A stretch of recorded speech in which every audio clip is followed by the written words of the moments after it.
Tapi ini yang jadi masalah satu lagi yang berkaitan dengan hukuman atas pidana tersebut. Ini yang jadi masalah nih. Di Indonesia secara garis besar belum diterapkan, saudara, hukum pidana, hukum cambuk dan seterusnya dan seterusnya. Tapi alhamdulillah yang memotivasi kami untuk terus memperjuangkan sisa syariat Islam yang belum diterapkan di negeri kita, saudara, adalah masyarakat Aceh yang berhasil memperjuangkan di Aceh syariat Islam diterapkan bahkan sampai hukum pidananya, saudara. Allahu Akbar. Allahu Akbar. Jinayat yang berkaitan dengan pidana. Nah, yang berkaitan dengan pidana kita bisa lihat dari dua aspek.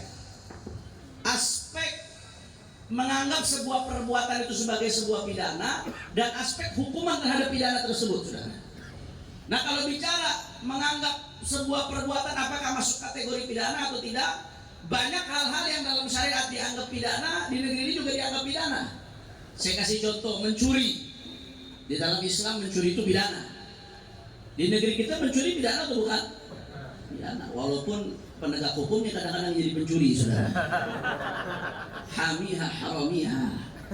Dia menegakkan hukum, dia mencuri. Membunuh dalam syariat Islam pidana. Di negeri kita membunuh pidana atau bukan? Menistakan agama dalam syariat Islam pidana. Di negeri kita secara undang-undang penistaan agama pidana atau bukan? Pidana. Pemerkosaan pidana. Di negeri kita pidana atau bukan? Pidana. Walaupun ada beberapa hal yang harusnya dalam agama Islam dianggap pidana, di sini masih belum dianggap pidana. Seperti zina, masih ada perincian nanti di situ. Kalau suka sama suka nggak dianggap pidana. Inna lillahi wa inna ilaihi. Jadi secara garis besar kebanyakan hal-hal yang dianggap pidana dalam Islam di negeri kita perbuatan itu juga dianggap pidana, saudara. Tapi ini yang jadi masalah satu lagi yang berkaitan dengan hukuman atas pidana tersebut. Ini yang jadi masalah nih. Di Indonesia secara garis besar belum diterapkan, saudara, hukum pidana, hukum cambuk dan seterusnya dan seterusnya. Tapi alhamdulillah yang memotivasi kami untuk terus memperjuangkan sisa syariat Islam yang belum diterapkan di negeri kita, saudara, adalah masyarakat Aceh yang berhasil memperjuangkan di Aceh syariat Islam diterapkan bahkan sampai hukum pidananya, saudara. Allahu Akbar. Allahu Akbar. Makanya ini prestasi. Sejauh ini udah prestasi luar biasa. Maka ini yang harus kita jaga betul-betul, saudara. Nah, ini yang mau saya bahas sekarang, bagaimana kita ngejaga ini caranya. Apa yang dilakukan oleh Aceh ini adalah jadi modal dan model. Sesuai judulnya nih, Aceh sebagai daerah modal dan model untuk membangun peradaban bangsa. Penerapan syariat Aceh di berbagai aspeknya sampai ke hukuman pidana ini jadi modal dan model untuk membangun peradaban bangsa, saudara. Maka ini yang pertama, selain untuk dikembangkan ke berbagai daerah lain, ini harus dikembangkan juga, dijaga betul di Acehnya sendiri. Karena saya mau tanya jujur, masyarakat Aceh yang berusaha menghentikan penerapan syariat di Aceh banyak atau tidak? Banyak. Baik usaha secara politik atau usaha secara operasi intelijen, saudara, atau usaha secara melalui melakukan perusakan moral. Ada upaya-upaya secara khusus untuk merusak moral masyarakat Aceh, untuk merusak daripada anak-anak muda dan lain sebagainya. Judi online disebarkan, maksiat-maksiat ada yang berusaha menyebarkan supaya apa? Buat merusak citra penerapan syariat di Aceh, saudara. Karena Aceh ini jadi contoh, kalau sampai Aceh sukses, orang-orang yang anti syariat merasa terancam, makanya mereka berusaha bagaimana caranya nih masyarakat Aceh dirusak, anak-anak muda Aceh dirusak, supaya penerapan syariat itu dapat stempel gagal, fail. Sehingga kalau sudah gagal, nanti jadi propaganda daerah lain. Tuh, lihat Aceh aja belum berhasil, masa mau diterapkan di daerah lain? Padahal faktanya nggak seperti itu. Saya lihat Aceh makin sekarang makin masya Allah, sudah luar biasa. Maka oleh karena itu kita harus betul-betul menjaga. Selain ini disebarkan keluar, semangat penerapan syariat ditularkan ke daerah-daerah lain yang merupakan adik-adik dari Aceh, saudara. Ini juga harus kita jaga. Bagaimana cara ngejaganya? Nah, di antara yang terpenting, saya tadi sampai ke sini takjub luar biasa. Saya lihat ada petisi di depan. Poin-poinnya saya baca, masya Allah. Itu kalau petisi itu betul-betul bisa dijalankan, Aceh jadi di surga di dunia sebelum di akhirat, saudara. Amin ya rabbal. Itu petisi adalah intisari dari amar ma'ruf nahi munkar. Ini cara ngejaganya. Itu kalau petisi bisa jalan, FPI nggak laku tuh. Karena udah luar biasa isinya. Udah nggak perlu ada FPI lagi kalau petisi itu bisa jalan tuh. Amar ma'ruf nahi munkar udah jalan. Amar ma'ruf nahi munkar itu kuncinya buat jaga, saudara.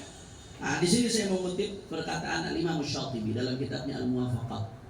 Kita bicara syariat, apa sih esensi penerapan syariat? Maqasidus syariah, apa esensinya?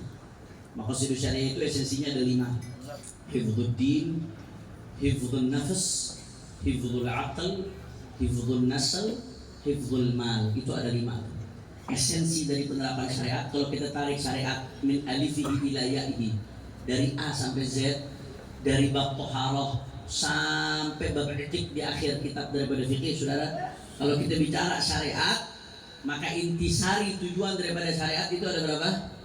Ada 5. Yang pertama hifdzuddin, adanya hukum syariat itu buat 5 hal ini, saudara.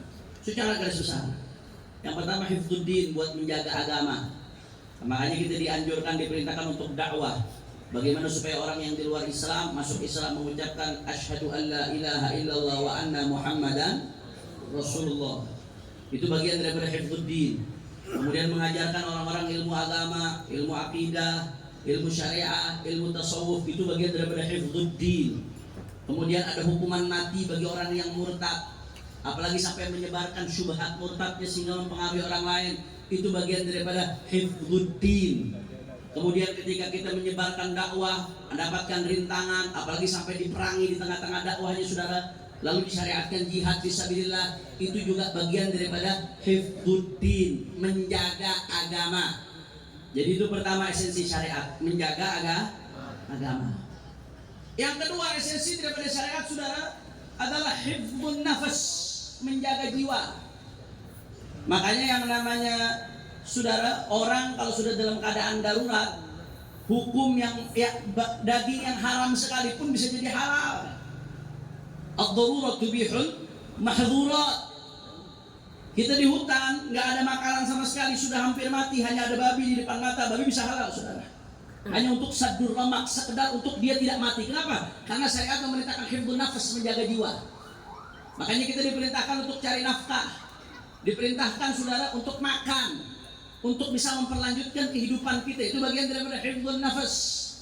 Dan di sisi lain, syariat mengharamkan membunuh orang lain bighairi haq. Dan orang yang melakukan pembunuhan akan diqisas, dibunuh balik. Walakum fil qisasi hayah. Karena kalau qisas diterapkan, di situ ada kehidupan. Ketika orang yang membunuh akan dibunuh, maka orang akan berpikir 1000 kali untuk membunuh. Ketika orang berpikir 1000 kali untuk membunuh, maka akan banyak nyawa yang terselamatkan gara-gara itu, saudara. Apa tujuan untuk apa itu semua? Hifdzun nafas, menjaga keselamatan jiwa. Itu esensi syariat yang kedua. Yang ketiga, esensi syariat adalah hifdzul aql. Makanya segala hal yang menjadi sarana untuk mengembangkan akal itu diperintahkan oleh syariat. Kita disuruh belajar oleh syariat. Itu salah satunya min ajil hifdzul aql, menjaga akal. Biar akal kita tetap sehat. Makanya segala sesuatu yang merusak akal diharamkan oleh syariat. Khamrnya, narkobanya, semua yang merusak akal diharamkan oleh syariat, saudara. Bahkan orang yang minum khamr atau muama asbah dzalik atau yang menyerupai khamr ada hukuman pidana di dalam syariat. Apalagi yang mengedarkannya dan lain sebagainya. Tujuannya untuk apa? Hifdzul aql, menjaga akal. Islam pengen tuh akal orang tetap sehat, saudara. Ayat keempat, hifdzun nasl, menjaga keturunan supaya nggak campur aduk, jangan sampai anak nggak tahu siapa bapaknya. Makanya diperintahkan satu, nikah, itu min ajli hifdzun nasl. Yang kedua, diharamkan zina, itu min ajli hifdzun nasl, menjaga keturunan. Yang kelima, hifdzul mal, tujuan daripada syariat Islam untuk menjaga ekonomi, harta, baik kepemilikan pribadi atau kepemilikan umum. Makanya segala sesuatu jenis yang bisa menyebabkan perputaran ekonomi itu dianjurkan oleh syariat.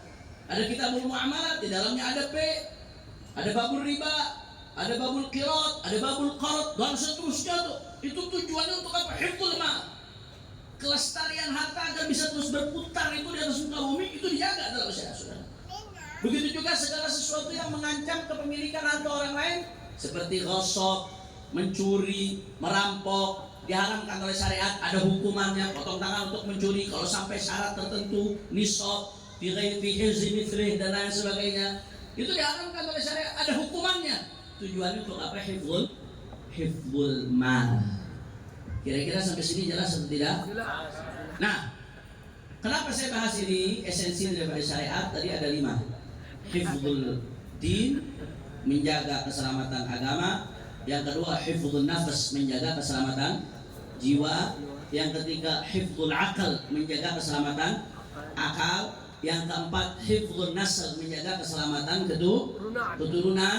Yang kelima, hifdzul mal, menjaga keselamatan daripada harta, saudara, agar terjamin keadilan dalam perputaran harta itu terjamin, saudara. Kepemilikan seseorang dan kepemilikan umum dijaga hak-haknya dan lain sebagainya. Nah, kata Imam Syatibi, wa yarji ila dzalika kulli al-amru bil ma'ruf wa nahyi 'anil munkar. Nah, kita tadi 5 itu adalah esensi syariat.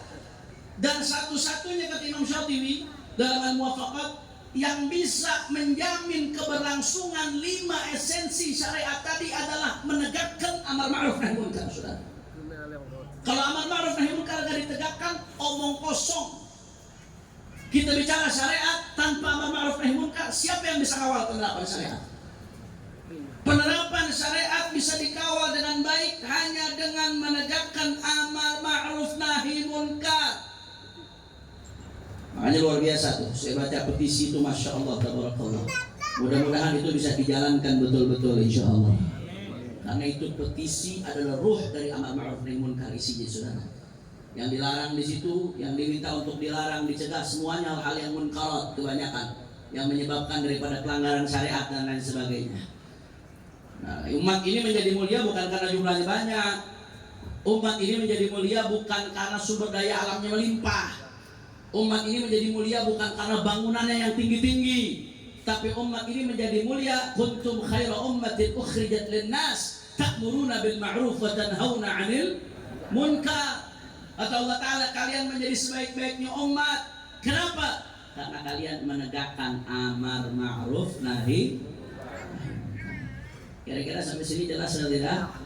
Maka kunci yang ingin saya sampaikan pada pagi hari ini, yang pertama tadi, Aceh menjadi modal dan model dari penerapan syariat Islam untuk membangun peradaban bangsa, dan penerapan syariat Islam ini tidak akan pernah bisa berjalan kecuali dengan amar ma'ruf nahi munkar.